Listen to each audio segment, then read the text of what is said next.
Thank you, Malcolm, for arranging to see me and give this interview as an expert for our Skill Tour project. That's okay. If you could just introduce yourself. Yes, I'm Malcolm Bell. I'm Chief Executive of Visit Cornwall in the UK. Excellent. So we've discussed already our Skill Tour project. I've got a few key questions for yourself as the expert for this project, if you don't mind. That's fine by me. Perfect. We'll start then. So, number one, what is your initial opinion of the aims and objectives of the Skill Tour project and what it's setting out to achieve? I think they are excellent aims because many rural businesses are very small micro businesses, and in staying competitive and profitable you have to keep learning and implementing that learning, and that's where training in tourism is absolutely vital for not only the ongoing competitiveness but that ability to make profits to reinvest, because the day you stop reinvesting is the day you start the clock ticking of when you won't be profitable business. Excellent, thank you. So you think it's definitely possible and a worthwhile project? Yes, certainly, and tourism, particularly with the internet and challenges going on and competition, it's a very competitive arena, and therefore nobody can sit on their laurels and everybody's got to keep learning. Thank you very much. Next question, do you think rural tourism can regenerate regional economies? I'm not so sure about regenerate, but they can certainly stop them degenerating and actually be quite a strong element in the community. A lot of rural tourism is not about maybe maximising profit, it can be about maintaining your location, being a secondary income for farmers, can be a bridge between retirement and full retirement. So it's a very valuable area and a very important part of the economy of rural areas. Regenerate, it can do, but I think more importantly it keeps it actually viable and ticking along, and in many areas that is what is wanted in the rural area. They don't necessarily want to grow massively, they just want to have a good quality of life and a sustainable, profitable business. Excellent, thank you very much. What structural change with regards to rural tourism in your region has recently undergone, and what are the new trends today? I think the real challenge is that over the last 10 years city breaks have grown right across Europe, right across the world. That growth in city breaks, especially with the millennials, the new generation coming through. I think secondly, the coast has been revived, the seaside, the blue tourism economy has started booming, and in a way that's just left the green rural tourism product often ignored by younger people, not really known of by many people, and sort of locked maybe in an older customer base, which means it can stagnate. So I think the trend is actually that it's become a bit sleepy, sometimes a bit tired in terms of the modern customer. The trend we need is to get the idea of the experiences you get in the countryside and in rural areas to be exciting, and there are good developments in that area, but it has in a way got a catch-up job against blue tourism and city-based tourism. Lovely, thank you. In your opinion, as expert, what are the challenges and opportunities of rural tourism in your area? I think the challenges are that thing of awareness and people being aware of it and knowing what the opportunities are to reconnect. I mean, holidays often have, and breaks often have, three types of break. One is the sort of busy break, sort of all those people who don't sit still in their working lives, then want a busy break. That can certainly be the case in the countryside with countryside sports and activities. Another big area is reconnecting and getting back into balance with your relationships and your partners, and being in the countryside can give you that relationship and reconnect you with where the food comes from, what life's really about.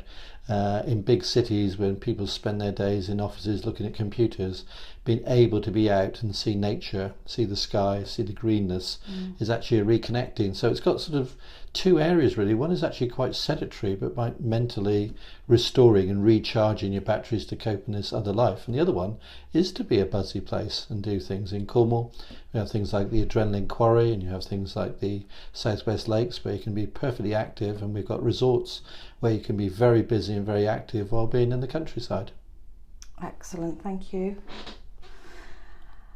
Next question. So do you think basic business skills and transversal skills should be mandatory or a precondition for a rural tourism business entry? I wish it was. I do believe we should encourage it. I think mandatory goes too far because people just if you have to make people do training, I'm afraid you've lost the plot, because some of you just turn up and go through the motions, and then it's like the driving test. You might have to pass the driving test. It doesn't stop the suicidal driver just driving away at the end of it and being a maniac. What I do believe, though, is we should have a lot more persuasion and seduction in terms of getting somebody who's thinking of expanding or starting to go through a program, so that they're actually aware, because a lot of the problem is they're not aware of some of the pitfalls. So I think mandatory no, very strong push and very strong advice from all the agencies and the banks to go through a program would be brilliant. So from your perspective, what would you say would you think would be the core skills the target group, so this project, the Skill Tour target group, should develop? I think there's two main areas in tourism.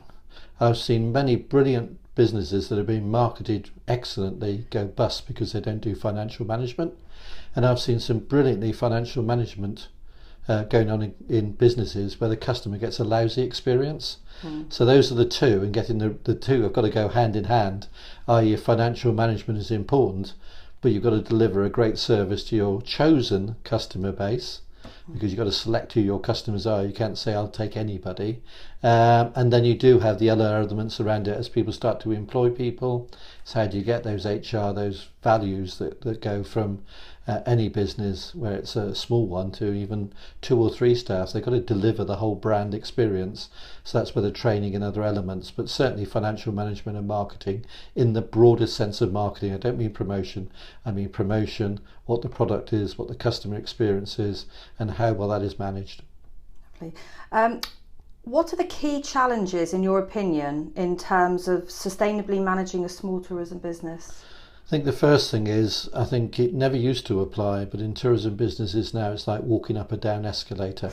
You've got to be moving forward just to stay still. So I think the challenges are, being aware of all the changes going on in marketing. Every year there's a new buzz thing that's going to be brilliant.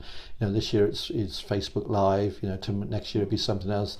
There'll be things that come and go. Instagram's on the way up. Twitter's a bit iffy. All those things, people need that advice, and they also need a good reinvestment strategy or even exit strategy to say that actually I just can't sleep every year. I've got to think of different things to do, and that could come about through training, but also be sharing with others about what they've done, because unfortunately as human beings we're insatiable and wanting things better all the time, and therefore to stay competitive you've got to change your product in often small ways.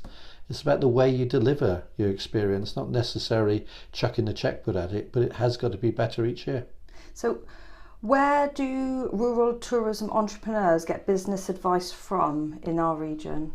I think it's a very mixed picture. I mean, there's very little actually in one regard, because a lot of the statutory agencies don't consider tourism a priority, even though it supports 1 in 3 households in the region. They do believe it's low wage, low issue, lifestyle businesses, all those things, and they're all after the creative sector and the digital sector. So often that's a very poor area to go. I think the networks such as Farm Stay, Cornish Farm Holidays, things like a tourist board can actually really help. But actually it's often peer-to-peer. And actually what we encourage, if you're in B&B or rural business, have something in your budget that enables you to do what all the top hotels and restaurants do, go and stay in the competition elsewhere. That often is quite good training. And then also identify what your network of mentors can be. But it is a more organic support mechanism than it would be for a corporate. Good advice. So with regards to accreditation, what kind of tourism industry accreditation exists in the UK? Diddly squat, or in a normal language, nothing. You can volunteer and apply and pay to have your accommodation graded or inspected, but really there are no accreditation systems, with the exception of one, which probably most people don't consider, TripAdvisor and review sites generally, and we do say that you should look at other review sites. That is becoming the big accreditation system in terms of the one that the industry pays most attention to, because it's the one that the customer is paying most attention to. So managing and understanding and training on how you manage review sites and how you manage trip, not to fix it, just to be aware of how they operate and how you should professionally deal with it and not ignore them. Lovely. What are the main barriers for tourism entrepreneurs with regards to accessing training opportunities? I think the first one is, often these businesses are not even owner managers, they're owner managers, workers, slaves, kitchen porters, drain clearers. So their days are just full up, and training traditionally tends to communicate in a very formal way. There might be an advert in the paper, there are probably several emails and email bulletins, we do them. And actually people are just bombarded with communication, particularly if you're in tourism.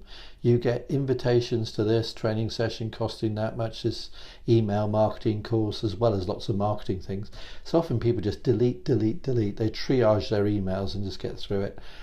So that's the biggest challenge, and that's where it comes back to the network of mentors and network of contacts, because I think actually word of mouth rather than word of mouse works best in this arena. So it's through the networks and the people rather than the technologies, and it's about time all of us stop being lazy and use the internet and email to communicate with people, and maybe reinvented this thing that's working on the front of my face called a mouse. So following on from that, do you know of any online or blended training opportunities which are addressed for small entrepreneurs in tourism? No, I have known them in the past, all of which have withered on the vine, and that's being polite, some never even grew. And I think that's the challenge of making it bite-sized relevant pieces, a very flexible way. I think we've got to learn from YouTube. If I want to know how to fix something, I just put it in. I don't put in, I want to do a plumbing course. It's how do I change a washer on this tap? Or how do I change a spark plug on this lawnmower? So it's that very specific, I've got a problem, look on for the training, is the way you'll get people in to do it, rather than the full, not even 9 yards, they won't even do the full 1 yard. Great, thank you. So would you, in your capacity as Chief Executive, promote the use of the Skilltool products?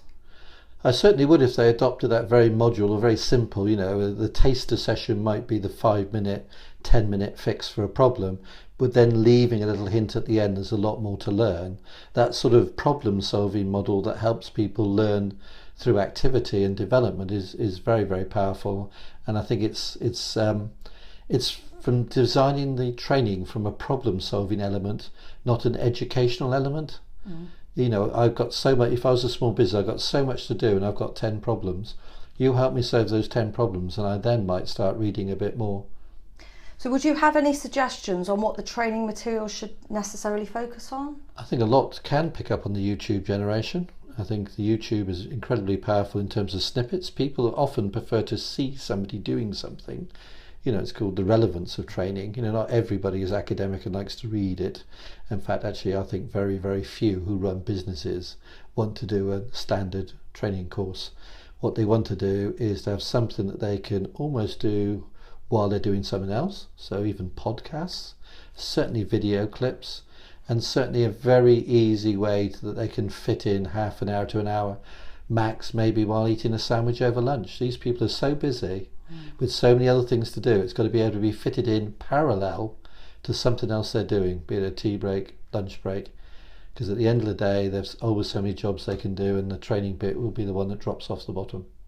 Okay, lovely. And lastly, what could you see to be the main challenges or opportunities for the mainstreaming or exploitation of these Skilltool products? I think the main thing is getting the message out, and I think the main thing I would say, that's tourist boards, banks. Don't ever forget banks and accountants. If an accountant, when 1 year they go in there, those little times when people touch an intermediary are very important. People like the National Farmers Union, Country Landowners Association, Farmstay UK, all those people to be aware of it and understand it. And then you need some champions in the area. Some of those people that aren't the ones who always do it. It's not those leading people, because a lot of the people behind go, yeah, they always do that. It's the ones they look at and say, well, if they're getting involved in this, maybe I should look at it. So those not early adopters, but the sort of next phase adopters who are respected in their area, but getting some of those as champions. Because when they say you should really look at some of these materials, people will. There's people I know, if somebody says to me, oh, you should look at this, I go, yeah, you're always off with the fairies. And other people, as you should look at it, I think, blimey, why are you looking at that? But there's other people I go, if you're looking at this, I need to look at it. Great, well, thank you very much for your time. I really appreciate it. And yeah, thank you. No, good luck with the project. Sounds very exciting.